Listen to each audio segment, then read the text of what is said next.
lump. Gotta kill my flesh from the jump. When them thoughts creep in and they try to stomp, gotta hold them things captive, man, I never been no punk. It's wartime, baby, fighting battles on a daily basis. I pray that y'all truly give me what I need to face this. Hey everyone, what's up? I'm Mitch, this is Johnny. Hey.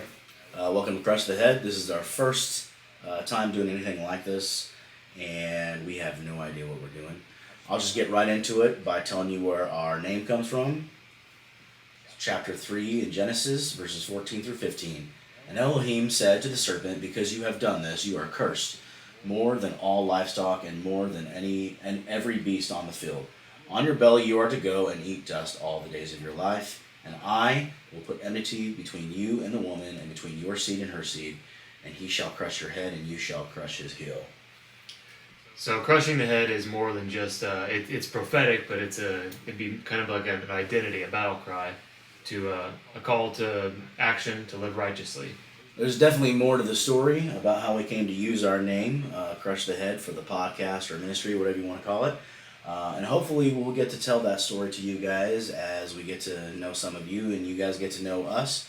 Our main focus, or at least one of our main focuses for doing this, was to be able to connect with people across the faith with different ministries, and just allow them to be able to share their testimonies, what they do with their ministry, and just discuss a variety of topics. That being said, we are honored to have our first guest of the show, Ashley Rose. So what's up? How's everything going? It's going good. Yeah. How's Lane and the kids? They're doing great. Kids are all downstairs, Lane, and they're building a big castle in the fort downstairs. So that's okay, fun. They're screaming in the background. I bet your little one is getting into a lot of things now, huh? Yes, he took his first steps last week, and that was fun. But it seems more like a trick he knows how to do. He's not like fully walking. He just did it and then claps for himself. So I just wanted to get right into it. I wanted to give you an opportunity to share your origin story or testimony or whatever, and just start at the beginning, however you want to tell it. The floor is yours. All right. Yeah. Well, I've been a believer, forever. I was raised Christian and in Church of Christ, actually. And then my father came to the truth, about our identity in Messiah as being, Israel. God's people is Israel. And if we are God's people, then we are grafted into the Commonwealth of Israel, which meant that all of his commandments actually applied to us too. And so I was 12 when my dad went through that revelation and kind of brought our whole family into the truth, and so it's been a while that I've known the truth, but it doesn't really become your own until you're an adult, and so I definitely had my teenage wilderness stage, and all of that. But I met my husband when we were 19, actually. We were really young. And we talked about it, and I told him how I was raised, and he was immediately like, wow, this is amazing. It's the Bible. Let's do it. And I was like, wow, let's get married. Yeah, I found somebody who agrees with me. And so we got married and just decided we were going to raise our family doing the same thing, eating clean, doing the feasts, walking as Yeshua walked was really the big thing, that we wanted to focus on. So we've been doing that. We've been married for 13 years and have 3 kids. And then a few years ago, I had done the thing that pretty much everybody does. Get on Facebook and start telling all your friends about the truth. The zealous face. Yeah. And, the overzealous face. Mm-hmm. Oh man, everybody unfriended me. I mean, I lost. Yeah. Nobody interacted with me, and I was like, you know what? I've got this fire like in my bones, and I gotta talk about it, but I can't go to people I know because they know me, And so that's what made me go over to TikTok, and that's when I just needed an outlet to share what the Father had shown our family and what we had been walking in for a while. And so I just started putting a few things out there on TikTok, and you know, TikTok's like this big ocean that you're fishing in, you know, and you cast your Right. line in and you catch all kinds of fish. But um, the whole point of me wanting to do that was not for myself to like set up my own ministry or anything like that. I was like, there's a lot of great established ministries, and if I could just cast a line out there and then point to those ministries that have great teachings and stuff, then I feel like that's my role. It's really difficult to kind of like tell friends and family, especially if they're really close to you. And I kind of go back to when Yeshua says, a prophet is without honor in his own home or his own country, because they're like, oh, you're just the carpenter's son, and it kind of and it's weird because I'll talk to people and a few years down the road they'll be like, oh, I listened to this advice and it really changed my life. And I'm like, man, I've been telling you that for 3 years, I don't know why you didn't hear it from me, but you heard it from somebody else. And sometimes it's really hard to like grasp that people seem to better understand from strangers, So Yeah, it's really true. I mean, that was my experience with going to TikTok too, you know. are you from Colorado No, or well, yeah, I mean, pretty much I was raised here. I was born in New Mexico, so that's like my home state. But I've lived in Colorado since I was a wee child. So, I mean, I'm not technically a native, but I like Colorado. You know, it's kind of our home. You're grafted in Colorado, and Yes, thank you. I'm grafted in. That's So how long have you been yourself specifically, like you would call yourself Torah observant or, in that community? I guess I would consider it since I was introduced to it, you know, because once you have that seed implanted, it's like it starts growing. And so I was about 12, which would mean it's been 21 years. How long have you been in? 23 Hmm. ish. Nice. Yeah, like I'm like a baby over here when it comes to that. But before I get to this next question, I want to preface it by saying, me and you have talked before about the term Christianity and the term Torah observant, and I don't really like labels that are general because everybody fits into that same category, but they don't. Oh So yeah. it's like you label them this, but then in your mind, whenever you hear people say they're celebrating Passover rather than Easter, which, like today, they immediately get defensive and they think that you're one of these extreme people. And it's the same on the other side too, like you get labeled a Christian even if you just go to church every once in a while and it's just a tradition for you, just to go Right. on Sunday morning, even though you don't really partake in that belief. So I was wanting to know if you would share your experience when you, especially recently, probably in the past few years, when you got more deeper into the Torah observant community, both positive and negative. Yeah, for most all of my life of being Taurus observant, I still just called myself a Christian. I didn't really feel like that had become a thing that was taboo to say until more recently. You know, it was like, oh, you're a Torah observant Christian. It almost just flowed together. But now it's become where like, oh, you're Christian, you're over there, and oh, Torah is over here. And it's so interesting to look at identity and how we find our identity in the labels, you know, instead of truly finding our identity in Yeshua, which is much safer because if you find your identity in a label and then your understanding changes in any way, well, now you're going to have a huge identity crisis because you don't know who you are. You're what you labeled yourself as your beliefs. And so if your beliefs change, it causes a lot of turmoil. So I think that's why it's just no matter what you call yourself or what other people call you, if you understand your own identity as being a disciple of Yeshua and a follower of him, he's the label, then all the other labels that get passed around, they're going to come and go, and you don't have to let them kind of corner you in a way because I don't know, attaching yourself to a label, it almost makes it hard to talk to other people and be a witness outside of that label, you know? Right. That's kind of why we named ourselves Crush the Head. There's a prophetic statement in there. As we mentioned earlier, it's an identity. You find an identity in righteous living, but it's like it's within Yah, it's within Yeshua, it's within Right. that context, not, oh, I'm over here because I do this differently and you do that differently. And, they're looking for identity, but it seems like we're looking it for it in the wrong places. All right, great point. Next, I want to ask you, generally speaking, what are your thoughts on conspiracies? Just generally.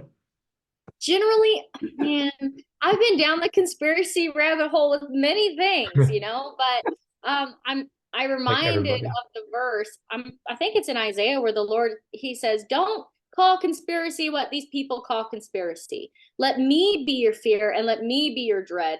And Mm-hmm. and he says in other places like what you fear is what he brings upon you. So if you're fearing him, well, then he comes upon you, right? But if you're in a relationship with him, maybe that's not, I mean, it's a fearsome thing to fall into the hands of the Lord, right? Right.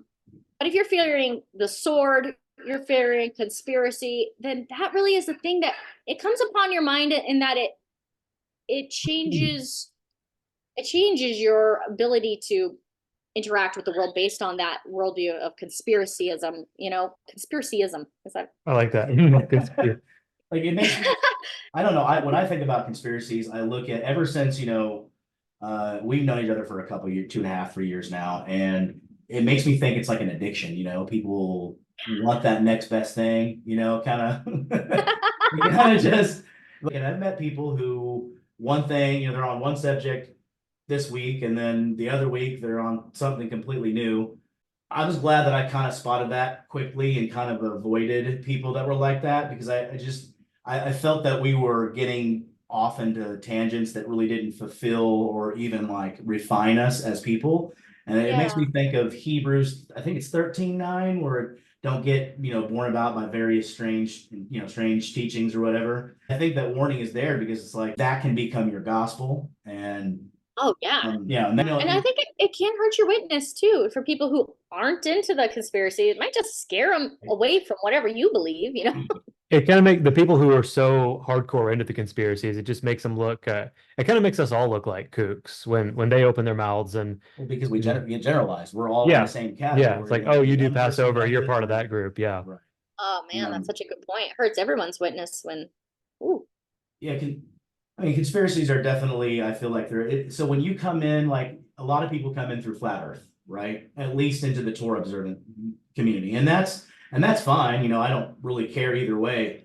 But what gets you in is not going to keep you in. You know what I mean? Like, what oh, gets you here doesn't make you stay here. It's not a foundation for your faith. It doesn't actually grow roots, And right. so when people bring up stuff like, when we're doing Passover and I see this person's, partaking in Passover, that's the only joy I need. Hey, we're doing this together.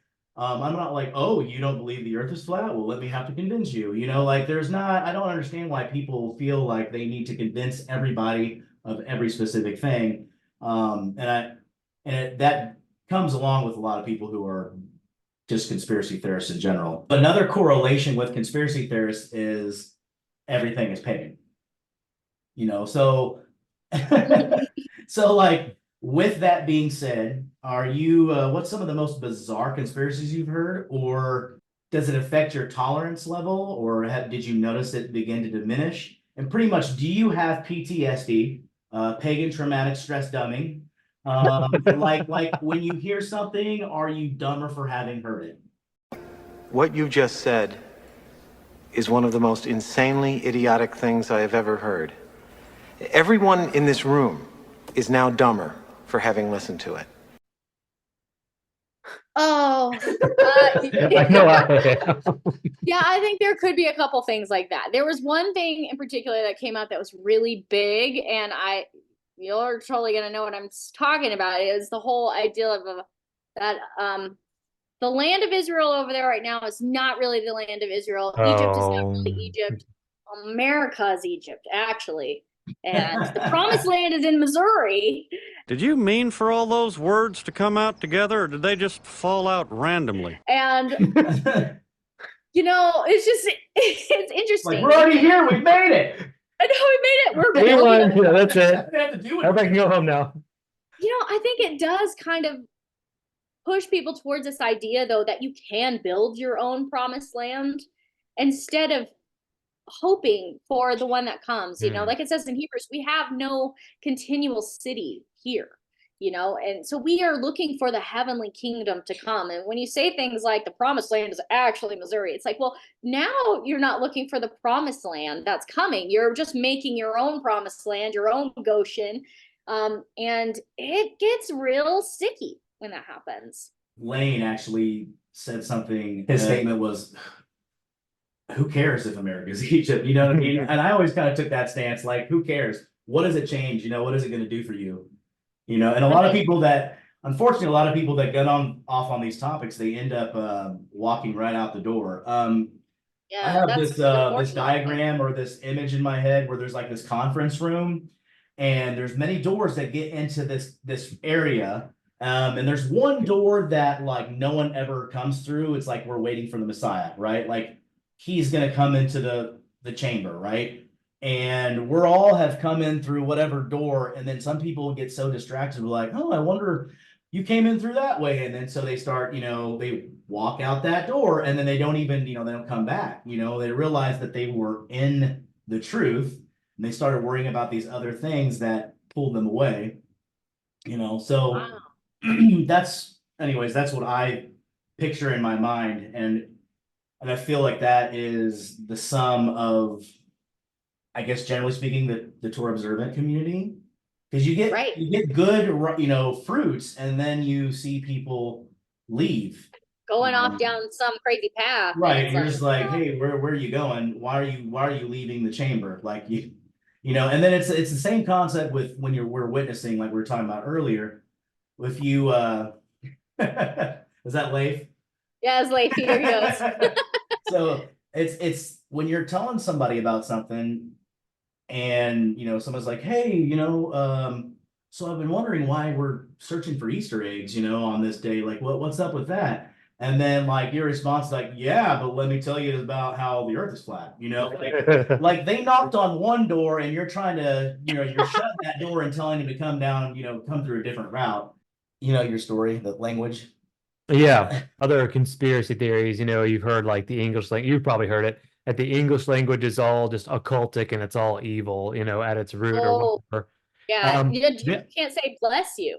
Oh, bless you, or heaven forbid you say hello because it has hell in it.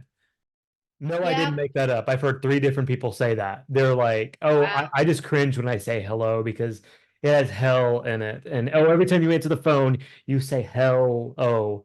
And then, whatever. And I'm like, well, then why are you speaking English? You might turn me into a rabbit. Stop it. So, Ash, I don't know if you've heard, but like, when I found this out, I was completely horrified. But chopsticks, they're actually technically twin Asherah poles, right? And whenever you eat with them, like you're worshiping a false god and thanking them for the food. Hello, Mitch. Like everything is pagan. Anyways, I want to get into a topic that has been circling around our community, especially within the last 6 months, I would say, the anti-Messiah topic.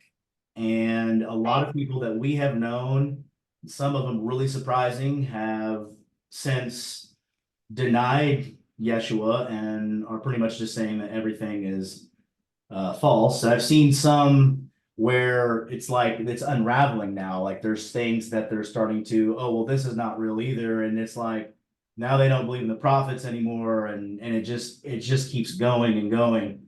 What are your thoughts on that? And like just experiencing, I'm sure you probably communicated with some of the people whenever this was a hot topic. Yeah. It's unfortunate. And throughout the last, 21 years, I've seen people fall away, but not as much, it's like there's a wave, and it reminds me of, when Paul said that the falling away must come first. I really wonder if we're there, are we experiencing and seeing some of the falling away? It's heartbreaking, but I really do think it comes down to where our foundation is at, and the whole sorry, I'm getting distracted by my children walking around a little bit. Background noises are like, I'm a little ADHD. So ADHD? You mean, oh. Oh yes, I have definitely little adventures in my brain. Well, but I'll tell you what, that's a blessing whenever you're listening to people who are talking about crazy conspiracies or whatever. My mind just goes, okay. Like recently, I'd say with a couple months ago, it was the second time I had met this gentleman, and the second time around, I didn't really I had talked to him at first, but not really. I didn't walk up and say anything. So the second time I went to go shake his hand, and he was like, no thanks, and started telling me why. Like he asked me rhetorical questions about shaking hands. He was like, did you know when it ended? And I was like, no. 5 minutes ago. 5 minutes ago. And you wouldn't shake my hand? Do you know when handshakes begin again? And I was just like, Right now? in my mind, I wonder, where do people think, I mean, where is Messiah in that? Is that what you say to everyone that goes to shake your hand for the first time? Because if you went then on to start talking about Yeshua, then why would they ever? I mean, you have a chance that they think you're crazy, and so they're not going to listen to you on the other topics as well. So back to the anti-Messiah topic. Yeah, the denying Messiah thing. The common theme that as I was pondering about this and like, why is this happening, Lord? Where's this coming from? There's a common theme that I want to suggest that I think is interesting, and it's the belief and idea that the Torah and Yeshua are the same. Instead of seeing the Torah as his doctrine and as his teaching and instruction, it's become this thing where they actually believe this in like Orthodox Judaism, Messianic Orthodox Judaism. They believe that Jews who just have the Torah, they're still saved because the Torah is Yeshua. And so they have him, and so it's becomes this blending. And if we see Yeshua and the Torah as being exactly the same, and if you have one, then you have the other, then it's easy to get rid of one. And it's easy to deny Messiah as long as you can hold on to the Torah. And that's what we've seen a lot of people doing. They think, oh, well, we don't actually need Yeshua because we're saved anyway. We got the Torah. And that's just so contrary to what Yeshua himself says, that nobody comes to the Father except through him. And so it's just so important, I think, that we identify the Torah as his teaching, as his instruction for how to live a good life, how to be blessed, how to love your neighbor, how to love him, how to love Yah. But it's a little bit like if I have my wedding vows, this is my wedding vows, okay? And if I have my wedding vows and I have my husband, but I can say, this actually is my husband. They're exactly the same, and I could just, it doesn't make sense. We're forgetting Yeshua. Well, the sacrifice. He came down here and physically did something. Yes. Yeah. And so like when we deny that aspect, yeah, I get what you're saying. It all goes back to I think there's a lot of people who also chase those doctrines, and they walk out the door, like I explained earlier, and then they see something that's not that, but they're so susceptible because of conspiracies that they have that tendency to believe anything and everything. And just like that, they're just like, oh, I don't believe in the Gospels anymore. If your house is built on the sand, it's going to crumble when things get. I've heard of a few of them leaving because of the America is Egypt thing. Yeah. That 1,000-year reign or whatever. Yeah. You hear just so much focus on that instead of what's really important. Yeah. I see quotes like this, which I'm completely 100% agree. Yeah, I love that. To me, if this is not your goal, the Sabbath is important. Like keeping the feast days, I believe they're important, but they're important due to like I'm serving him. I'm not doing it for the other people anyway. It's like I want to partake in his days and what I believe that he desires. And so it's not like because I think that if I do it just perfectly, it's like a checklist and I'm in, because there's days that I keep those days where I'm feeling not connected, and I feel whether I'm down or I'm in a bad mood, and I know that I need to correct that first or else keeping the Sabbath is kind of vain, like when Yeshua tells the person will go make amends pretty much with your brother before you do this other thing. I'll tell you what though, I'm not gonna.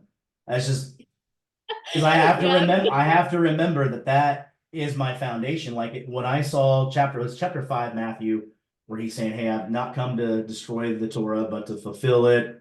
And then he goes on to kind of double down on what he means by that. And so that was the scripture that I saw that kind of triggered my passion into studying it out more and realizing that, okay, if there's even a possibility that I shouldn't be hanging out with an Easter bunny or any of these things, right? Like, then I should probably at least consider and look into it. So Right. something that you've been on recently, a topic, the red heifer, and I know about it, but I'm not familiar with all the details. So if you want to tell everybody what you mean by that. It's been a really interesting topic, and if you know look it up, you'll get 100 different opinions and perspectives on it. So I'll just add 101st, I guess. But in Numbers 19, when it speaks of the red heifer, it's not a sacrifice as many have said. Steve Muccia from Torah Family just put out a really good teaching about kind of the things that are being said about the red heifer, and how it's not required for the building of the third temple, as everybody is saying, and others are saying it's not a sacrifice, it's just a slaughtering, and it kind of seems like you're just playing picking words apart or whatever. But it's supposed to be for the purification from death. So if you've come across a dead person, you've ever walked across a grave, someone's ever died in the same room as you, then you are unclean from death, and you can't go to the tabernacle or into the temple to worship or give your offering unless you've been purified from death. Mm-hmm. And that's what the ashes of the red heifer are for. And that's why they say it's needed before the tabernacle is built, so that the priests who are serving can go and serve without being unclean from death. However, we know that the blood of bulls and goats and the sprinkling of the ashes of a red heifer can't actually purify our conscience. They're not the thing that truly brings cleanness to it. It's a type and shadow. Everything that Moses did is a type and shadow of what is done in the heavenly kingdom with Yeshua and him making that atonement. He's the one that cleanses us from death and purifies us from sin. And in the book of Hebrews, it says that our hearts will be sprinkled clean. And it's the same wording that's used in Numbers 19 about the sprinkling of the water, and in Ezekiel 36 about sprinkling clean water on you and giving you a clean heart. It says that our hearts are sprinkled clean from our evil conscience, and our bodies being washed in pure water. That's what allows us to enter the temple of God boldly by the blood of Yeshua. So to go back and have this red heifer sacrifice going on, it really is a total rejection of Yeshua and his atoning sacrifice, and how he sprinkled us clean. And in that way, I recall Isaiah chapter 1, Isaiah 66, where the Lord is calling these animal sacrifices and these animal offerings abominations. He actually straight up calls them an abomination. And so it makes me wonder, and I'm not fully ready to say this is an abomination of desolation, but could it be? Could this be the abomination that causes the desolation, right? Because it's two events. It's an abomination happens that causes the desolation. Right. It's not the abomination of desolation. And even that wording makes you think an idol in the holy of holies that people are worshiping, but what if it's not that? If we use the scripture to define scripture, then we would come to the understanding that it's something that Yah calls an abomination, that is taking the place of our regular sacrifice, which is Yeshua, and setting up this other thing that causes a desolation of Jerusalem, right? And we kind of see all of this kind of making sense and playing out when you see the red heifers coming and inflaming all the Islamic nations surrounding. And I mean, they've already said that part of the reason they made the attack on October 7th was because of the red heifers. So did what they, are they willing to did they do? clone? Did they do genetic alteration? I've heard some things about that, that they are genetically modified. I have not been able to find a resource on that to prove it. It might just be rumor. Right. I don't know. I mean, if it is, then it's like you man is creating something, and then they're taking their creation and saying, "Oh, look, here's this offering," and it goes back to the you were talking about how people are making the Torah and Yeshua the same, and that makes it easy. Well, as long as I just keep Torah, one of the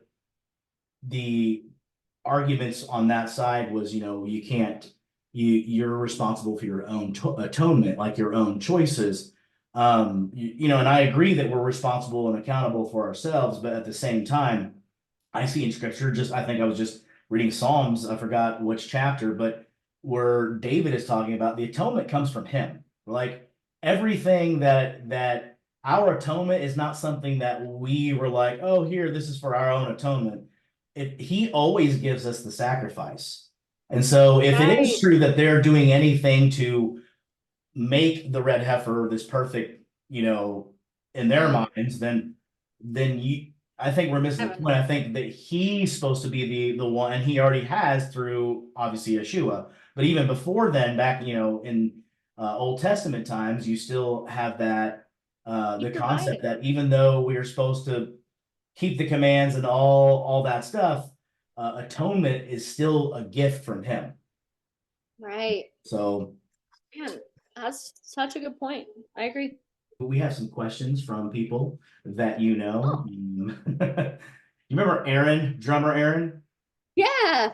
So he wants to know if you have any plans to see yourself writing more songs and the music ministry. I definitely want to write more music. Since I had my son, he's been around for 11 months, I've only written like 2 or 3 songs. And part of that is because he's always in my arms and it's hard to put him down and play my guitar. But he's starting to get to the point where I can set him down more. And so, yeah, I'm praying for that. And I kind of write music as inspired by Abba. So, I mean, I just waiting. If he gives me a song, I'm gonna write it, But and maybe I need to ask him to give me more. I'm still waiting on the song Hyssop. I'm I still know. waiting on it to be recorded because that is my favorite song. I've never actually heard it. Is it on YouTube? I think it's on YouTube and on TikTok, but Well, maybe we'll find it later. I'll Mhm. show it to him. But yeah, that's one of my favorite songs. It's so beautiful. oh, thank you. Adam wants to know, what is your favorite book of scripture and why? Ooh. My favorite book of scripture is probably the book of John. Because I love the words of Yeshua, and I've been spending a lot of time in John, 14 through 17, where he's really praying for people, and it's almost like it's his Torah, his version of Torah right there in the book of John before he goes and establishes the new covenant. He like lays out his Torah for us, how he wants us to act and behave. And so I've really been spending a lot of time in John lately, and that's kind of my favorite. That's just my favorite one right now. But I also have been spending a lot of time in Isaiah and Daniel, so I like those as well. Victoria asks, what advice do you have for those that are new to Torah, as well as those that have been in it for a while? So for folks who are new to Torah, I guess my advice would be to find fellowship. That's a really important one, to have fellowship, and to be steadfast about keeping the Shabbat. I think that's our our sign. It's our sign of that we're in covenant with Yah, and it's one of the most important ones that we can establish because it's on the Shabbat that we are going to fellowship and learning more and growing in our relationship with him, and just spending that one on time with him. So you can't neglect the Shabbat. I feel like that's the most important.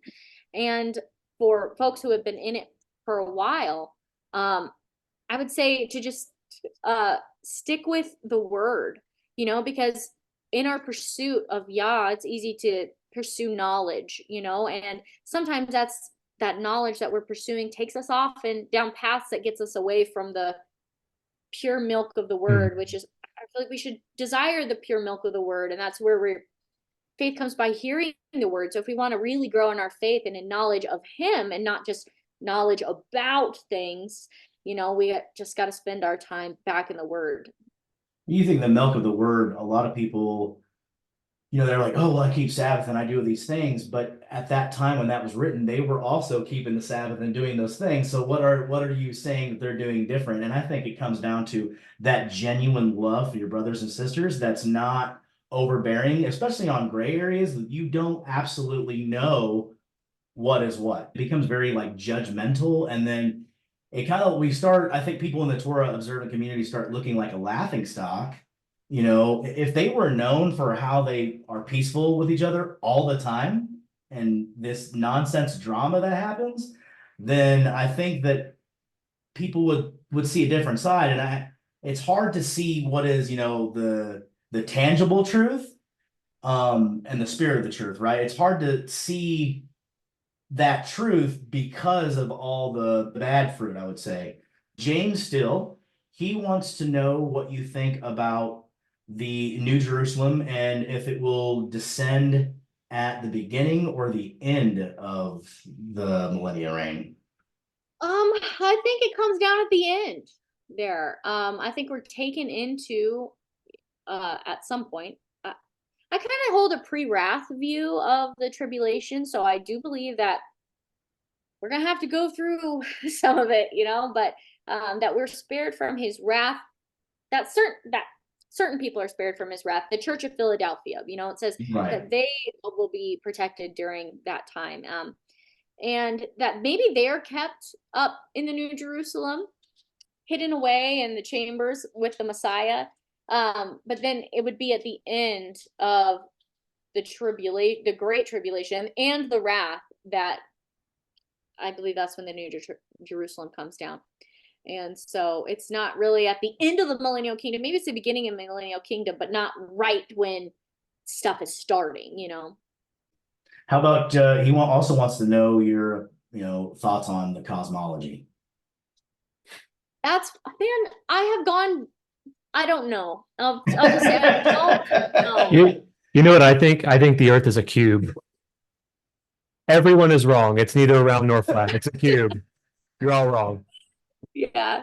I've gone back and forth with that one for a long time, and honestly, I'm just resolved to saying I don't know. Yeah, my thing is I get irritated on both sides of the argument because it's fruitless.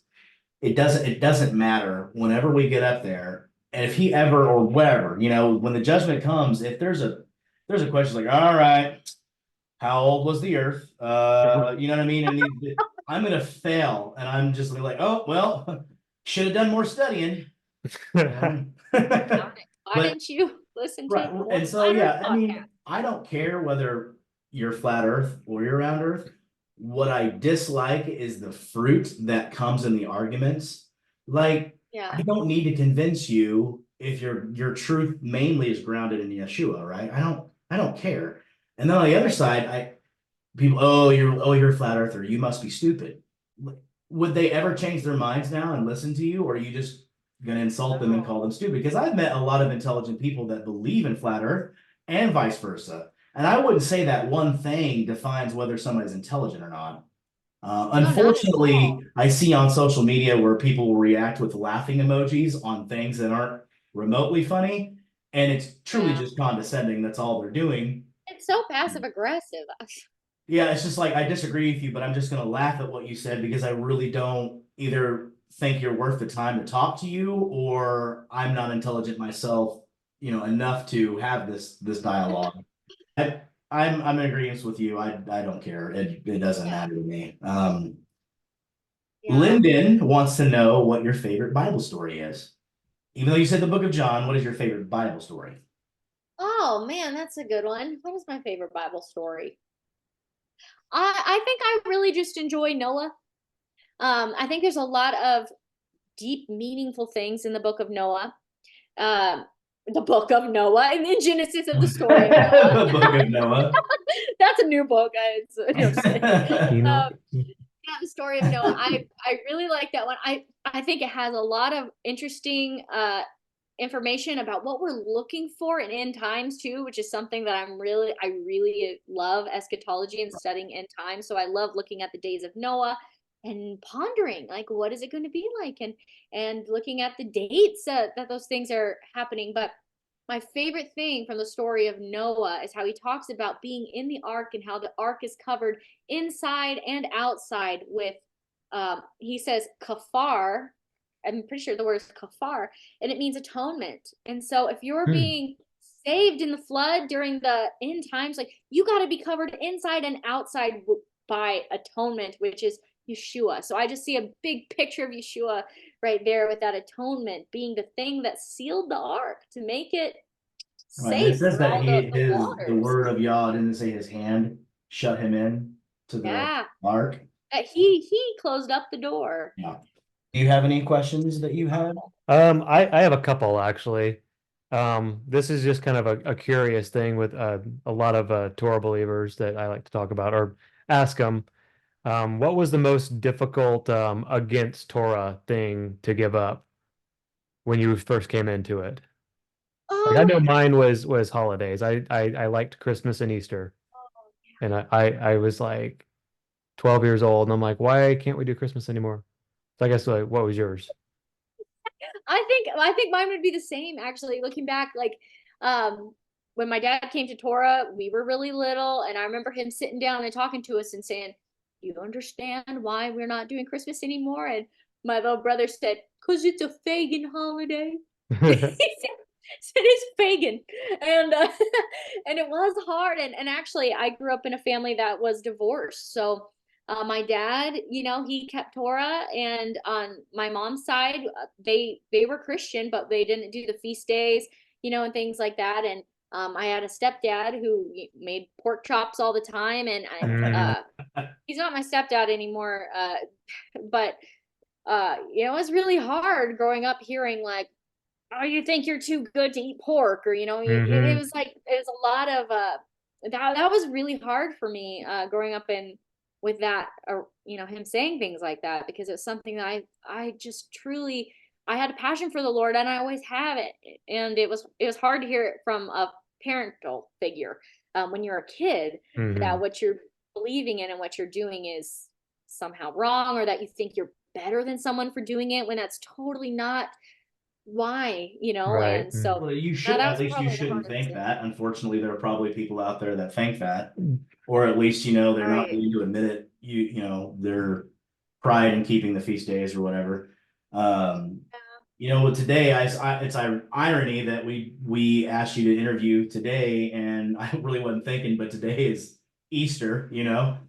Um, and so I think that that's the most obvious one, though. And even if you would argue that Ishtar is not connected with this symbol or whatever, my question is still like you still call it Easter, which is Eostra, Germany. Like it, it's still a pagan spring festival. And you wonder Yeah. where you got to ask yourself, where did these rabbits come from and eggs? Because that it just doesn't make sense, and even if it wasn't, let's just pretend it wasn't associated with any false deity. My Yeah. question would be, why are we making this tradition up and then making it Elevating a it. part of the resurrection day that we're supposed to be celebrating? What is it, you know? And it's really hard. Christmas, I think, is probably the toughest one for sure for a lot of people. Yeah. I think There's a lot growing of up though, nostalgia there. yeah, definitely, because there's like a family theme. It's the holidays. It's a lot of stuff's going on. And I don't think necessarily like lights in itself are wrong, but when you start the Christmas tree and various things, You sing growing up, hymns I to the always Christmas thought, tree. yeah, right. You sing I that, always yeah. just thought that like Santa Claus was wrong. Even growing up, I was like, to me, you are you are creating an idol of worship for a child. Now, the child is not wrong. The child doesn't know. The child is ignorant to it, but you're creating a stumbling block for the child because you're telling him that there's this creator, or the not creator, but this magical being that can fly reindeer around the world. And I just don't Right. know where a lot of people will justify it, but that doesn't make sense to me. Like, would that not be idolatry? And they'll say, well, it's only seasonal. But in the child's heart, I know that it's not like you have to bow down to a Christmas tree to worship it. It's any fondness with your heart, right? Like your desire for these things. And I know that children are like excited and ecstatic for, oh, Santa's coming to town. And it's not to judge anybody who still does these things. I'm just pointing it out that it seems it's kind of strange when you step back and look at it and just to consider the possibility, is this wrong? You know, Right. I remember when I Kind was oh, sorry. Go ahead. I'm sorry. To say, I remember when I was a kid, we got into this anti-Santa Claus debate with our cousins, and they were Santa Claus apologists or whatever you want to call them. And then we were just talking about how it doesn't make sense for just the logistics and the logic of all this. And they actually said, well, he's like God, he can see everything. And that kind of made me think. I mean, it was a few years later, I thought, whoa, like you're actually teaching your kids about another God, really, or a replacement God. Wow. Yeah. Wow, well, that's so true. That's right. I remember when my dad told me the truth about Christmas, I felt like such a big kid to like that he trusted me with that information and that he was like, Santa Claus isn't real. And this was before we came to Torah, but he told me about Santa Claus not being real when I was a kid. He always told the truth to us. And so I was like, wow, I am really grown up to be able to handle this information.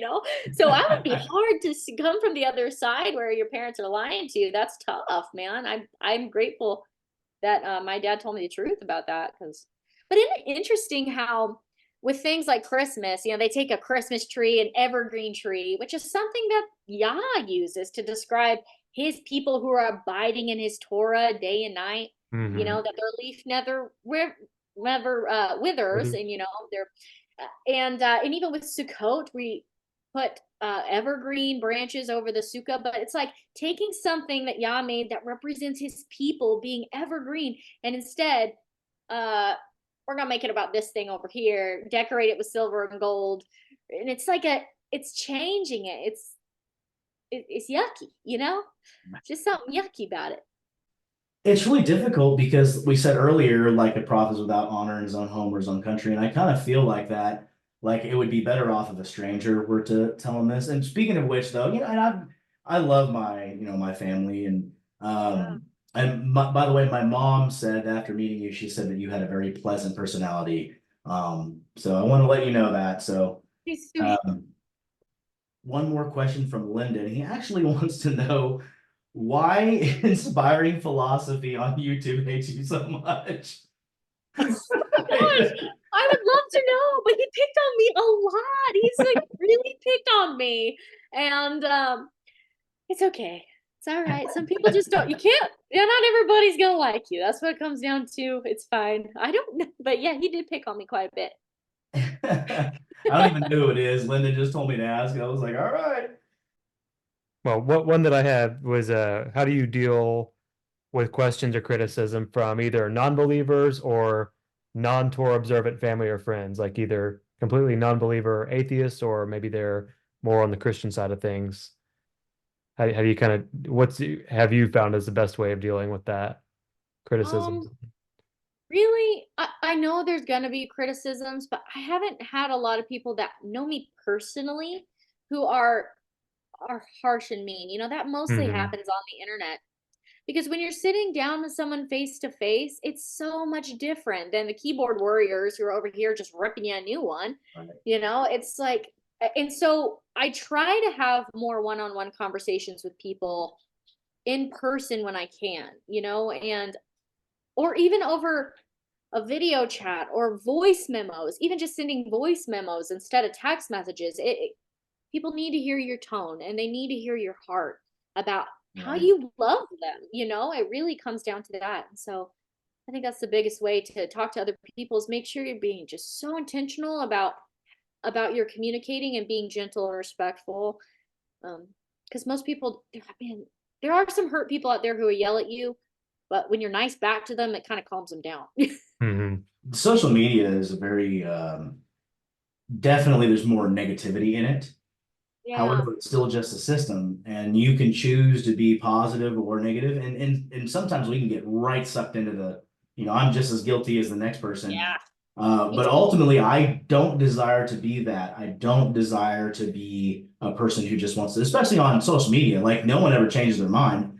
I would rather like you sit down in person, and if you get to know a person, then you realize that, okay, maybe I was wrong, you know, and not necessarily in your beliefs and saying like, hey, I'm going to do what they're doing now, just but and how you judge that other person, you know. I Right. actually went to a Christian Wednesday type service for like drug rehabilitation type Yeah. ministry. And it was with another friend that's in Torah. The associate pastor had asked the individual if, you know, hey, you want to come at 7:30 for some women's Bible study or whatever. And she made just a funny comment, like, oh yeah, sure, I'll come meet on the Sabbath, you know. It was just fun. And the response from that individual was very like immediately got defensive. And I don't remember the exact words, but it came out pretty much like, because you keep the Sabbath, you're sinning. Like that's, and it Oh, just, so oh, I wouldn't have said anything, but because you just told my friend they're sinning because they're keeping the Sabbath, I'm gonna comment. And I was as cordial as I could be, wouldn't let me finish, just kept saying, no, I'm not, you know, like just cutting me off, and then eventually just said, you know, I'm not gonna let you finish. Even when I said the word Yeshua, he was like, oh, Yeshua. That was like, it was like, that offends you? Like, Hmm.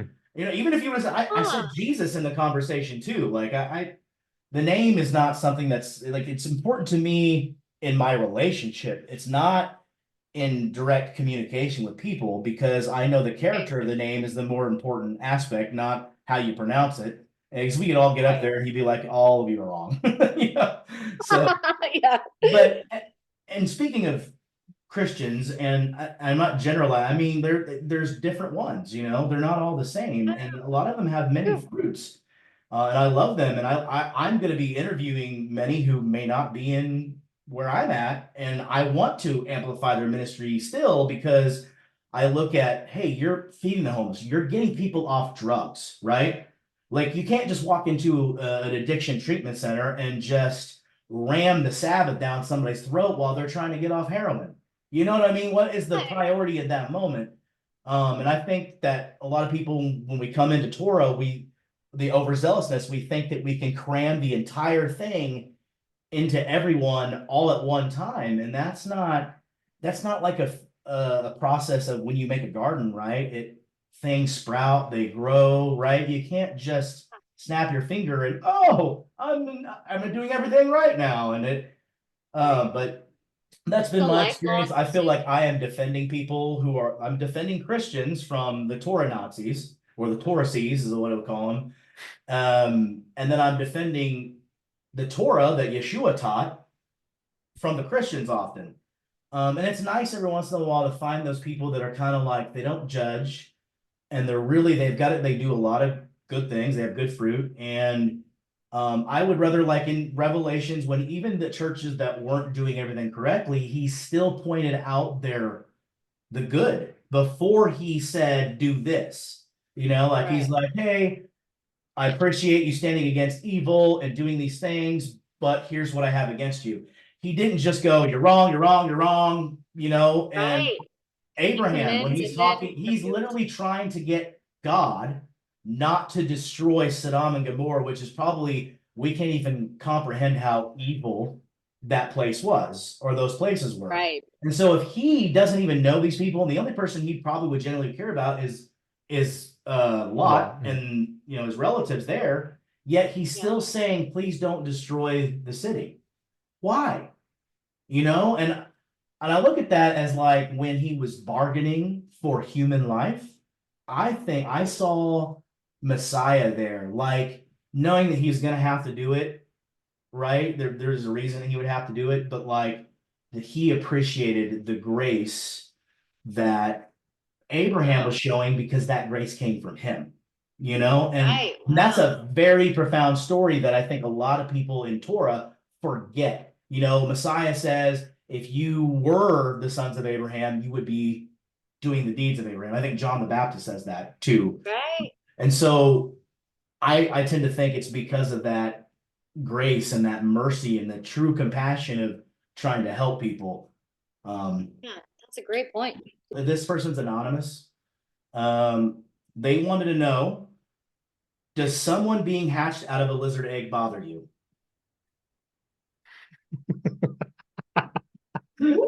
Well, since my husband was hatched out of a lizard egg, I have to say. He said he wanted to be anonymous, so I'm just telling you.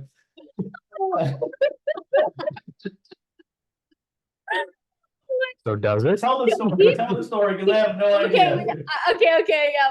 My father-in-law is this hilarious man. He's really funny and super ornery, just like so ornery.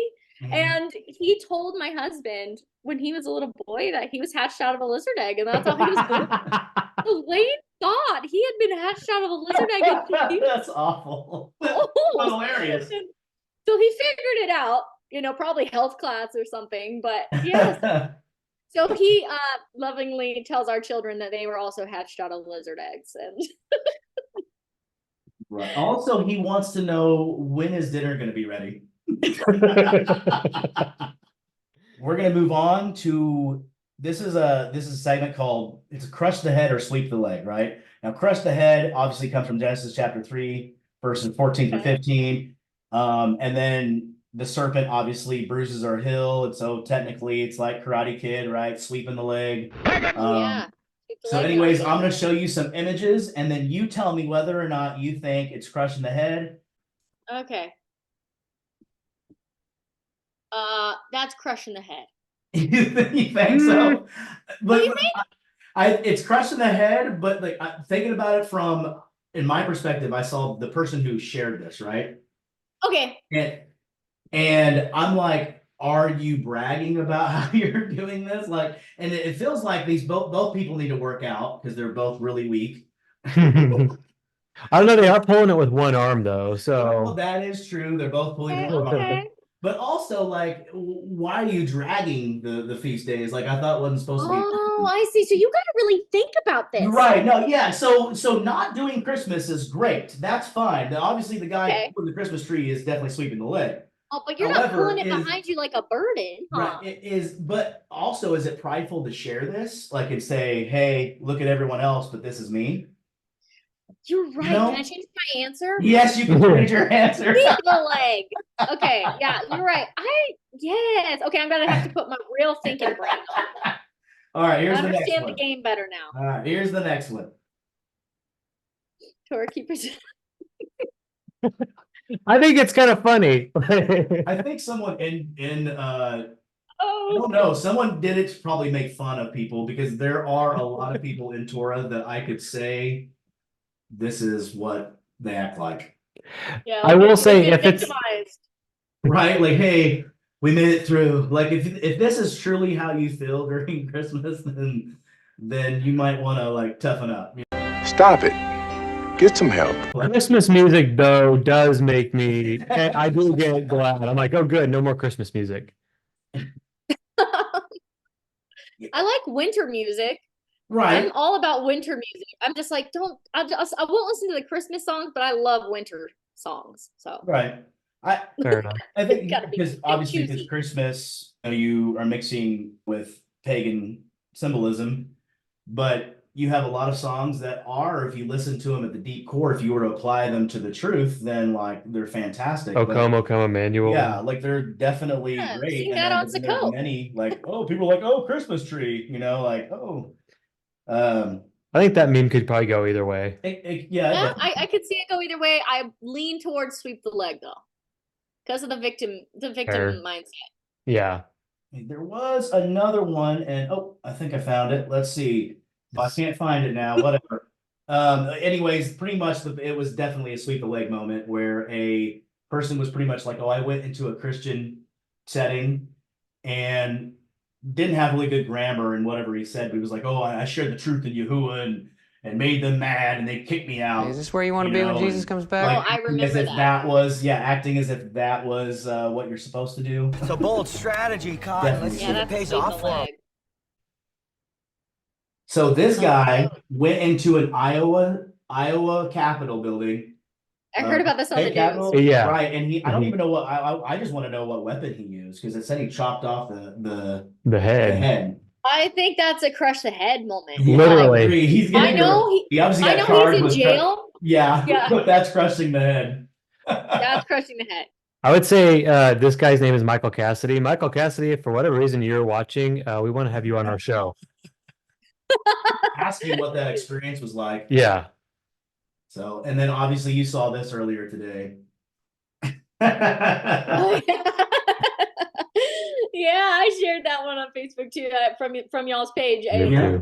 Is there anything else that you would like to ask? I don't think so, no. Well, I really appreciate you coming on to be our first guest. It's an honor to have you. Honor to be here. It was really good talking with you. Hope to hear from you soon. Yeah. Thanks, you guys. It was an honor to be on and just Definitely. Yeah. be blessed in Yeshua's name. Great to have you. Hey, thanks for watching. And as always, Crush the head.